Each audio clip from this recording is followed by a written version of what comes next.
You're listening to an Airwave Media Podcast. I'm Jason Palmer, one of the hosts of The Intelligence, The Economist's daily current affairs podcast. The Economist's award-winning shows make sense of what matters, from our special series on China's president to our weekly podcasts on business, technology, and American politics. Our journalists provide fair, in-depth reporting on the events shaping the world. To get the annual plan for less than $2.50 per month, search for Economist Podcasts Plus to start listening today. Get ahead of postage rate increases this year with Stamps.com. It's like your own personal post office. Sign up with promo code PROGRAM for a 4-week trial plus free postage and a free digital scale. No long-term commitments or contracts. That's Stamps.com, code PROGRAM.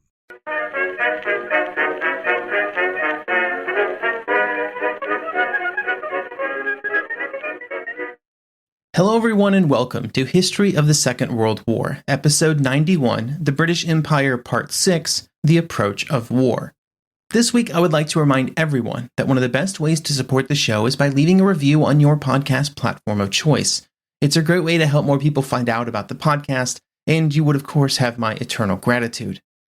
As the lead actor in the push for the appeasement policies of 1938, it is generally impossible to discuss British rearmament in the last 2 years before the war without including at least some level of evaluation of the period between the Munich Agreement and the start of the conflict. This is because British appeasement and rearmament efforts failed in one very obvious way. They failed to prevent the war. That is an easy place to start. The more complicated issue to discuss is whether or not the British were in a better position to go to war in September 1939 than they would have been in September 1938.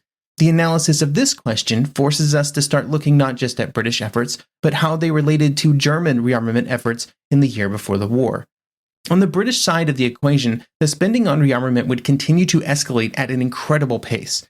During the period between 1933 and 1938, the annual defense spending by the British government roughly tripled, from £107 million to £383 million.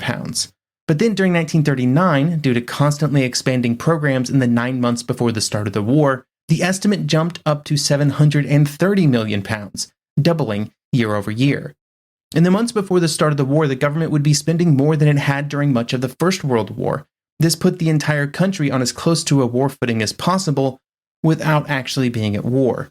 Today we will discuss some of these shifts over 1939, including government reactions to German actions in Eastern Europe. The second half of this episode, we will then attempt to answer the question of whether or not the idea that appeasement successfully bought time for the British military preparations has any truth in it.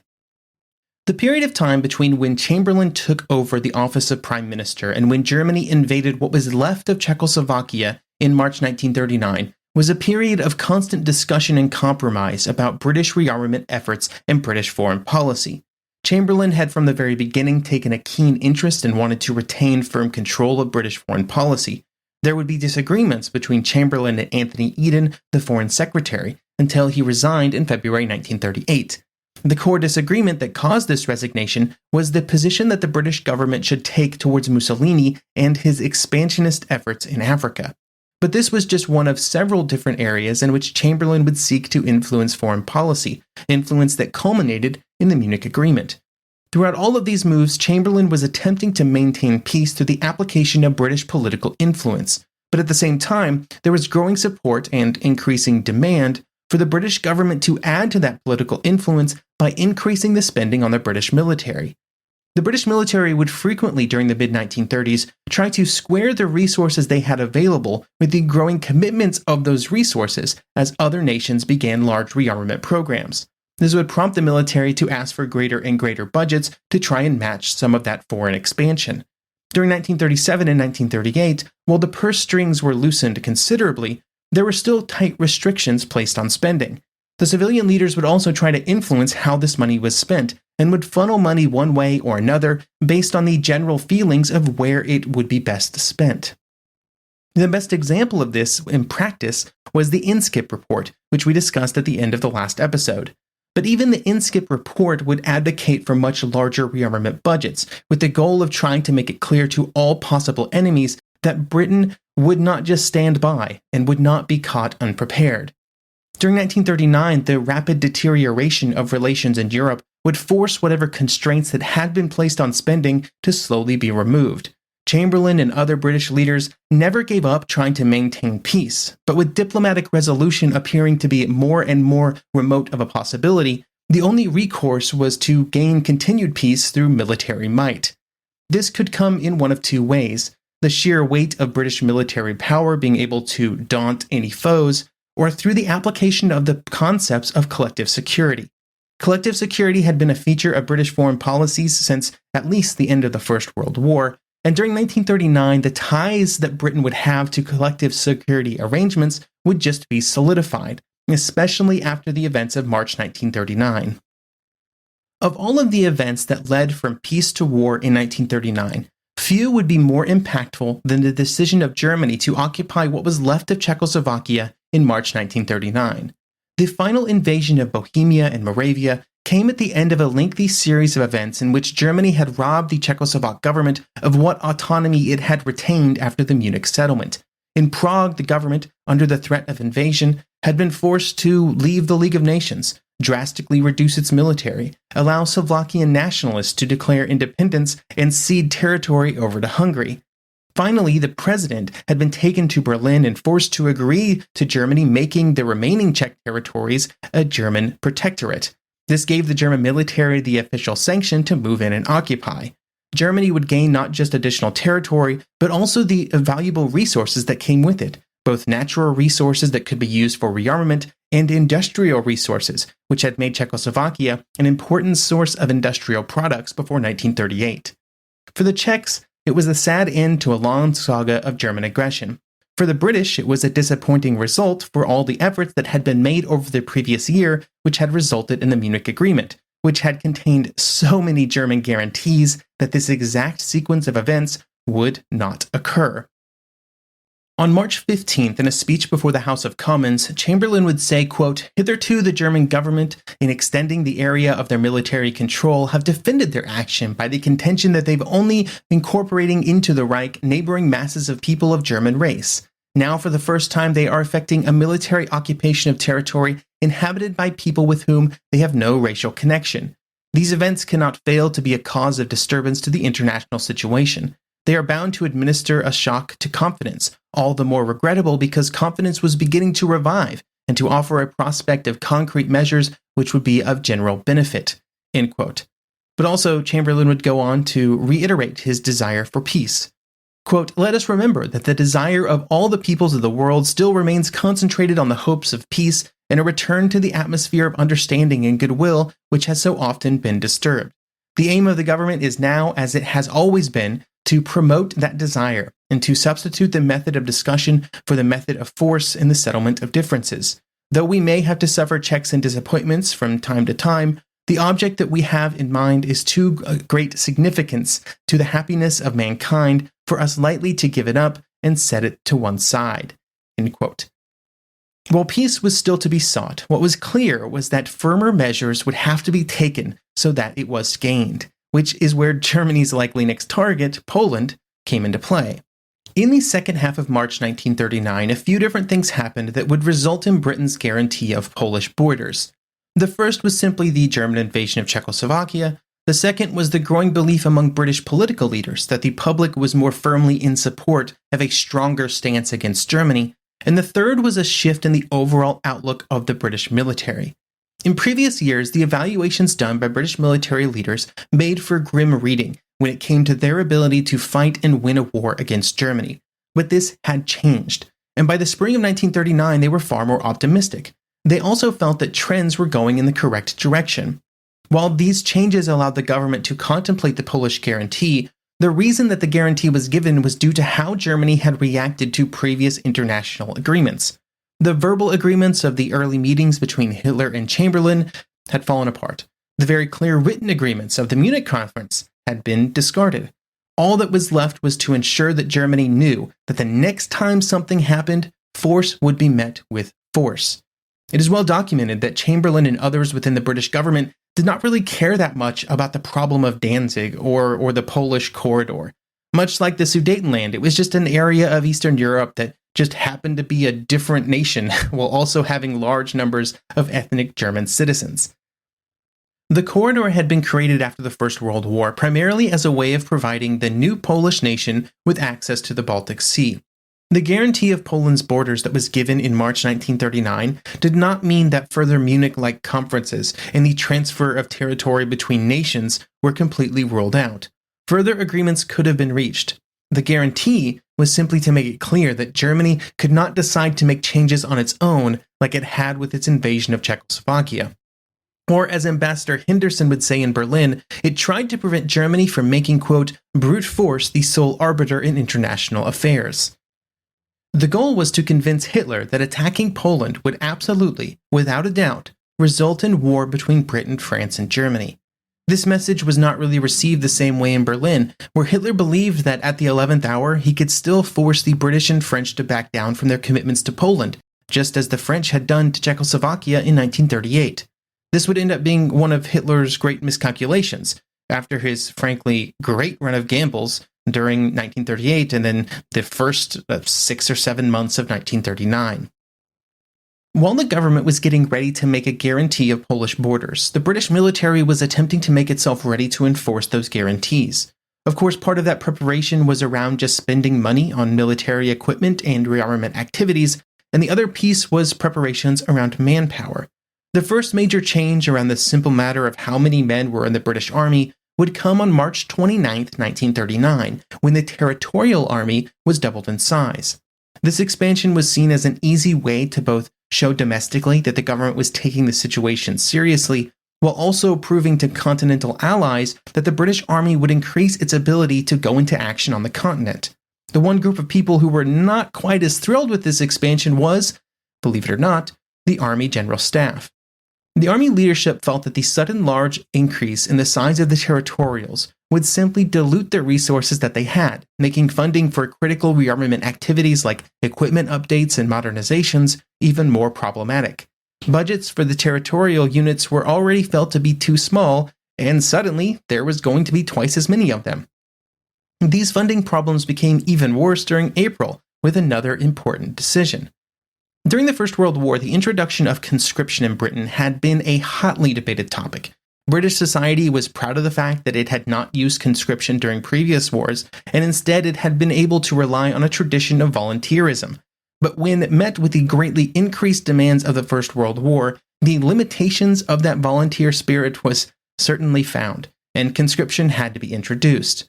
In April 1939, another very new and important step was taken, and conscription was introduced not at the height of war, but in a time of peace. British political leaders had been split on whether or not to introduce conscription, but the pressure was growing on the government to do something, pressure that originated both within certain domestic political groups and from Britain's allies. Initially, this round of conscription was limited, with 35,000 men being conscripted to take part in 6 months of training, but it represented an important mental shift. The introduction of conscription drew harsh criticism from some, for example from the Labour Party, but they were certainly in the minority. Once again, the Army General Staff was not among the voices strongly pushing for a large increase in manpower, due to concerns yet again that budgets would be spread even thinner. Bringing on 35,000 fresh recruits also caused all kinds of administrative problems. While the army was expanding and was being forced to expand, there were new and continued discussions with the French about how they would be used. In March 1939, the French had been informed that the British were only in a position to send 2 divisions to France in the first month of a conflict, with more not available for another 3 months. Now, this would shift over the course of the summer as the British army became more prepared, but the ability of the British to put troops in France at the beginning of a conflict would never be able to match the numbers that the French wanted. While the army was going through its forced expansion, other areas of the British military would rapidly expand during 1939. Nowhere would this expansion be more strongly felt than the Royal Air Force. The threat posed by the German Air Force had been an important driver of early rearmament, and their continued threat would result in a massive expansion of those efforts in 1939. The number one concern was strategic bombing of British cities, with the most pessimistic scenarios predicting that all of Germany's bombers would focus on British cities in an attempt to deliver a knockout blow. In 1936, the assumptions made about the power of a possible German air attack were grim. up to 150,000 civilian casualties in a single week. Now, with hindsight, we know that these estimates greatly overestimated the capabilities of the German Luftwaffe and really overestimated the capabilities of strategic bombing that was possible in the mid-1930s, but they believed it to be true, and that was what pushed rearmament forward. By early 1939, the RAF's rearmament efforts were really coming to fruition. Aircraft factories had been built and had been updated to begin pumping out a new generation of aircraft. The workforce had been expanded greatly in the areas of skilled workers. These long-term investments meant that during the first half of 1939, the aircraft factories would build a staggering 4 times more aircraft than they had during the first half of 1938, a figure that also represented more than the sum total of 1936 and 1937 combined.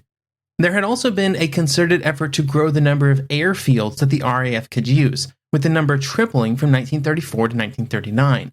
These airfields were critical and are the oft-forgotten area of preparing for war, with each one being a large construction project all on its own. All of this would culminate in the fact that in September 1939, the British would produce more aircraft than the Germans. This was due to the massive expansion of British industry, but also to the growing problems that the Germans were having in continuing to expand their own efforts. For the Germans, the will was always there, but the raw materials were becoming a problem, causing crucial shortages in specific hard-to-source items.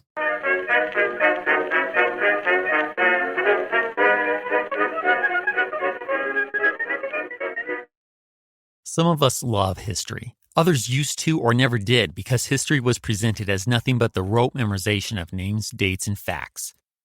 Basically, the story got left out, and that made history kind of suck. My name is Greg Jackson. I'm a university professor with a PhD in history, and bringing history to life is my passion. That's why I created my podcast, History That Doesn't Suck. I want to teach you everything you need to know about U.S. history, but I do so through stories. Let me tell you about George Washington begging his men not to mutiny against Congress, Clara Barton saving Union soldiers amid enemy fire, enslaved Frederick Douglass risking his life for liberty, and about so many other figures as their real experiences make industrialization, social movements, and even congressional debates and tax policy come to life. Subscribe to History That Doesn't Suck today, and join me, Professor Greg Jackson, every other week for a new episode, where I'd like to tell you a story. 400 years ago, a trio of tiny kingdoms were perched on some damp islands off the coast of Europe. Within 3 short centuries, these islands would become the centre of an empire which ruled a quarter of the globe and on which the sun never set. I'm Samuel Hume, a historian of the British Empire, and my podcast Pax Britannica follows the people and events that built that empire into a global superpower. Listen to Season 1 to hear about England's first attempts at empire building, in Ireland, in North America and in the Caribbean, the first steps of the East India Company and the political battles between king and parliament. Listen to Season 2 to hear about the chaotic years of civil war, revolution and regicide, which rocked the 3 kingdoms and the fledgling empire. In Season 3, we see how Lord Protector Oliver Cromwell ruled the powerful Commonwealth and challenged the Dutch and the Spanish for the wealth and power of the Americas and Asia. Learn the history of the British Empire by listening to Pax Britannica everywhere you find your podcasts, or go to pod.link/pax.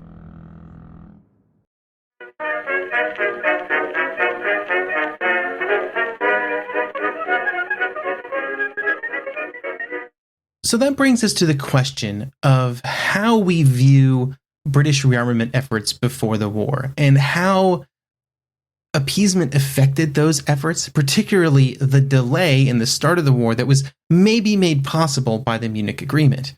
We'll attack this question in 2 ways. One, by looking at the decisions around appeasement, particularly those at Munich, which resulted in the Munich Agreement.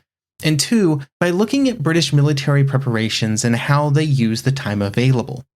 When looking at the decisions around appeasement, there were 2 inputs into the thought process that led to Munich. The first was a genuine desire to maintain peace. This continued desire for peace was a very popular policy in Britain during the 1930s, and Chamberlain shared those views. The second was the general evaluation of the military situation in both Britain and France leading up to September 1938. Both the British and French military intelligence staffs greatly overestimated German military strength during 1938. For British interests, the most important overestimation was in the strength of the Luftwaffe, which they believed could and would open the war with a devastating bombardment of British cities. This fear, and just a general misreading of German military preparations in 1938, would cause British military leaders to be incredibly pessimistic about what would happen should a war start. Chamberlain was advised clearly and unambiguously that the Western democracies were not prepared for war and that it must be avoided. Could he have pushed back against this? Sure. He was the leader of Britain, and he had very solid backing within the government. But he didn't, partially because it reaffirmed what he already thought was the right course of action in his search for peace. I also can't help but think of what this episode would be like if the advice of the British military had been ignored by Chamberlain in this moment, and war had been started and went against the British, maybe even went precisely how it would go a year later. I would probably be talking to you now about how that idiot Chamberlain, who listened not to the advice of those around him, those experts in their fields, had led Britain to disaster. But seriously, I think Chamberlain gets blamed for appeasement and its eventual failure as if he was the lone advocate for the policy, which was absolutely not the case. We also know today that the apogee of appeasement at Munich would delay the start of the war by only a year, and for that we judge it harshly. But what if it had been 5 years, 10 years? How would that have changed things? It probably would have changed it a lot. We do know that at the point of defeat in April 1945, Hitler wished the war had started earlier, when it was possible that the German military was better prepared. But it's kind of hard to read too much into that evaluation. Hitler is not necessarily known for his great judgment by April 1945. In the year that was gained, the British military greatly increased its preparations for war. The Royal Navy progressed its building programs towards a greatly increased fleet, the Royal Air Force continued to build up its forces, and the Army expanded first via the territorials, and then they absorbed large numbers of conscripts. But given the events after 1939, there is some cause to question these efforts. Were they pushing in the correct direction? And the answer for that, as always, is complicated. Military innovation is not a straight line. It's a wandering path that has no set end and no way to judge if the current path is the correct one. When trying to judge the decisions made around military innovations, this is crucial to keep in mind. Even among thought leaders, there were never any certainties, just assumptions and guesses. I like the example of Liddell Hart, who had been a worldwide thought leader around armored warfare during the first 15 years of the interwar period. Hart's views on the future of armored warfare were widely read, including by many other military officers in other nations. But during the last half of the 1930s, he tempered his arguments and cautioned against placing too much faith in the armored breakthrough. This shift was due to his growing belief that defenses were becoming stronger, and through the use of anti-tank guns and other new technologies, the impact of armor would be reduced. He also feared that he was looking back at the First World War and perhaps drawing the wrong lessons, which was completely possible. One of the favorite talking points of people who enjoy history is about mistakes that are made, and often in the realm of military innovation, it comes down to trying to apply the wrong lessons from the past to the future, the old adage of fighting the last war. Hart was concerned that he was thinking too optimistically about how the new armored mobility could be used, and not properly considering its weaknesses or how it altered the balance of forces. There are almost more incidents of this type of mistake being made than the opposite, this idea of not properly equating for what changes in technology do to a battlefield. For example, and quite famously, the French army before the First World War completely misread the impact that increases in firepower before 1914 would have on the next war. Machine guns and rapid-firing artillery and long-range infantry weapons were all innovations that really flourished between 1870 or 1871 when the Franco-Prussian War ended and 1914 when the First World War began. The French completely misjudged what those weapons would do. And this belief, when coupled with the belief that an offensive spirit was essential to military planning, caused the catastrophic defeat that the French would suffer in the early weeks of the First World War. It was a complete disaster, the Battle of the Frontiers, and it would impact generations of French military thinkers. And it's just one of many examples that could be referenced in the 1930s to show that one incorrect assumption could result in disaster. Which military assumptions were incorrect in 1939? We could probably make a perfect rundown in this episode, but at the time it was impossible to tell into which category each of the assumptions fell. It's easy to say now that armored breakthroughs and armored divisions and armored spearheads were the way of the future. But in 1938 and 1939, it was impossible to know whether or not they were just going to run up against the Maginot Line and go no further. I guess at some point I should stop ending every paragraph with further questions and get around to answering the question about the effects of that 1-year delay in the start of the war, which is a question based on the idea that Hitler would have ordered the invasion of Czechoslovakia even if it clearly meant war with other European nations. The easy answer would be that yes, Britain and France were better prepared for war in autumn 1939 than they were in autumn 1938. They had used the intervening year to invest a colossal amount of money into their preparations and allowed them to make some sort of long-term efforts pay off, things that had started in the mid-1930s like factories or skilled worker expansions or new generations of military technology. Germany also had that year to increase its own rearmament efforts, but from a percentage perspective, Britain and France expanded much more than did Germany. But even with this being taken into account, I think from a military perspective, and this is totally my opinion, I want to be clear on that, it would have been better to go to war with Germany in September 1938. Most of that evaluation is based on the size, strength, and morale of the Czechoslovak army, which had a reasonable chance of at least some success against the German invasion based on what they were capable of at the time. This would have had a variety of other follow-on effects around how the war might have developed, but I will end sort of my counterfactual there. But here is the problem. Regardless of what was better from an analysis fueled by hindsight, which that previous evaluation certainly is, at the time, based on the information present in London and Paris, I find it difficult to say that they made the incorrect decision. Was bargaining away another piece of another nation a callous and cold-hearted thing to do? Absolutely. Was it also the time-honored tradition of the European great powers to use other nations' territories as a bargaining chip in political agreements? Absolutely. Or, for one final time, I'll quote from Britain at Bay by Alan Allport, quote, "Appeasement, when stripped of all the lazy, pejorative connotations of the last 70 years, was and remains simply a traditional method, employed by every state in history at some time or another, of trying to deal with a dangerous and unpredictable rival in circumstances in which going to war appeared to be either impossible or highly undesirable." End quote. At the end of the day, the policy of appeasement was a guess, a gamble, which had, in the minds of Chamberlain and other appeasement supporters, two possible outcomes. Peace might be preserved for a lengthy period of time, saving the world and the British Empire from another devastating war which it might not survive. Or war might throw its ghastly shadow over Europe once again. But if it did, they were making the assumption that things would never look as dire as they did in September 1938, because they were planning on these massive military expansions, and the belief was that economically, Britain and France combined could produce more military might and muscle than the Germans. Now, of course, all of this is further complicated, as if we needed more complications, by how incredibly poorly the opening 18 months of the war would go for Britain and France. But the challenges of those months were probably unavoidable, and would have occurred regardless of when the war started. I guess my final conclusion is that there's a reason this topic is constantly discussed. There are more than enough variables to make analysis difficult, and it will always rely on how you evaluate events that never happened, and that makes things impossible. For me personally, over the course of creating these 6 episodes, and really all of the episodes from the Munich Agreement episodes until now, has caused me to just be less certain in my previously held beliefs, which was that appeasement was worth it and that it should have been pursued.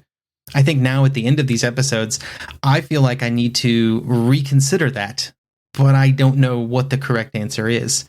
It's kind of led me to the conclusion that on this topic, along with many other topics like this that rely heavily on kind of counterfactual events after a specific decision is made, it's kind of led me to the belief that the only people who are really wrong and shouldn't be sort of interacted with or argued with are those who are absolutely certain that they have it perfectly right and especially anybody who says that it's easy, that it's one way or another. So anyway, thank you so much for joining me here today and listening to this episode and this several minutes of kind of ranting here at the end. I hope you will also join me next episode, in which we will start a series on the evolution of air power during the interwar years. We'll talk about aviation technology, strategic bombing, and many other air power topics, and see what the state of air power was as the nations of Europe moved into war in late 1939.